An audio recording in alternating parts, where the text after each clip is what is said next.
നമസ്കാരം. പ്രധാന വാർത്തകൾ.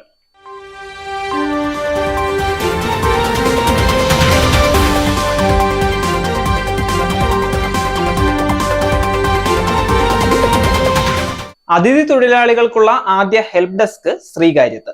കൊല്ലം സ്ക്വാഡുമായി പ്രേമചന്ദ്രൻ, ഏകാന്ത ചന്ദ്രികയുമായി മുകേഷ്. കൊല്ലത്ത് ചൂടേറിയ പ്രചാരണം. വൈകി ഉദിച്ച് ഗോകുലം.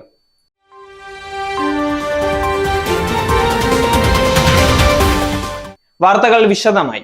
അതിഥി തൊഴിലാളികൾക്കുള്ള സംസ്ഥാനത്തെ ആദ്യത്തെ ഹെൽപ്പ് ഡെസ്ക് ശ്രീകാര്യത്ത് കടകംപള്ളി സുരേന്ദ്രൻ MLA ഉദ്ഘാടനം ചെയ്തു.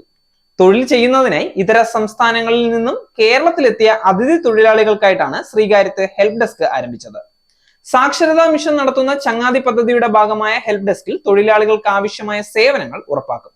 എല്ലാ ഇന്ത്യക്കാരെയും സഹോദരി സഹോദരന്മാരായി കാണുന്ന ഈ പദ്ധതി മാതൃകാപരമാണെന്നാണ് കടകംപള്ളി സുരേന്ദ്രൻ MLA പറയുന്നത്. ഇതര സംസ്ഥാനങ്ങളിൽ നിന്നും എത്തിയവരെ മലയാള ഭാഷയും സംസ്കാരവും പഠിപ്പിക്കുന്നതിനായി കേരള സർക്കാർ സംസ്ഥാന സാക്ഷരതാ മിഷൻ വഴി നടപ്പിലാക്കുന്ന പദ്ധതിയാണ് ചങ്ങാതി. 2018 ആരംഭിച്ച പദ്ധതി ഓരോ വർഷവും ഓരോ തദ്ദേശ സ്ഥാപനങ്ങളിലാണ് നടപ്പിലാക്കി വരുന്നത്. ഈ വർഷം തിരുവനന്തപുരം കോർപ്പറേഷനിലെ ശ്രീകാര്യം വാർഡിലാണ് നടത്തുന്നത്.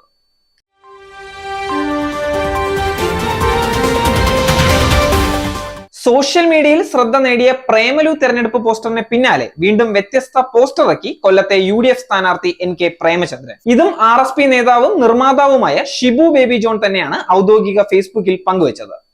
എന്നാൽ ലോക്സഭാ തെരഞ്ഞെടുപ്പിൽ പ്രചാരണ പരിപാടികളുമായി സജീവമായി LDF സ്ഥാനാർത്ഥി M മുകേഷും രംഗത്തുണ്ട്. സിനിമയുടെ ശക്തി തെരഞ്ഞെടുപ്പ് പ്രചാരണത്തിലും ആവേശമാണെന്നാണ് കൊല്ലത്തെ M മുകേഷ് MLAയുടെ അഭിപ്രായം.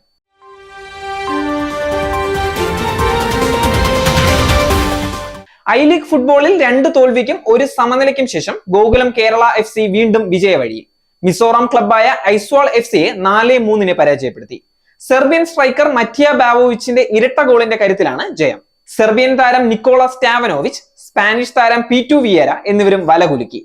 എസ്വാളിനായി ലാൽ റിസ്വാലും ലാൽ ബിയോഡാക്കിയും ഗോൾ നേടി. നേരിന്റെ വാർത്തകൾ നിങ്ങളുടെ വിരൽത്തുമ്പിൽ എത്താനായി സാക് ന്യൂസ് ചാനൽ സബ്സ്ക്രൈബ് ചെയ്തും ഷെയർ ചെയ്തും ഒരു ശരിയായ മാധ്യമ നിലപാടിന് നിൽക്കാൻ ഞങ്ങൾ നിങ്ങളെ ക്ഷണിക്കുന്നു.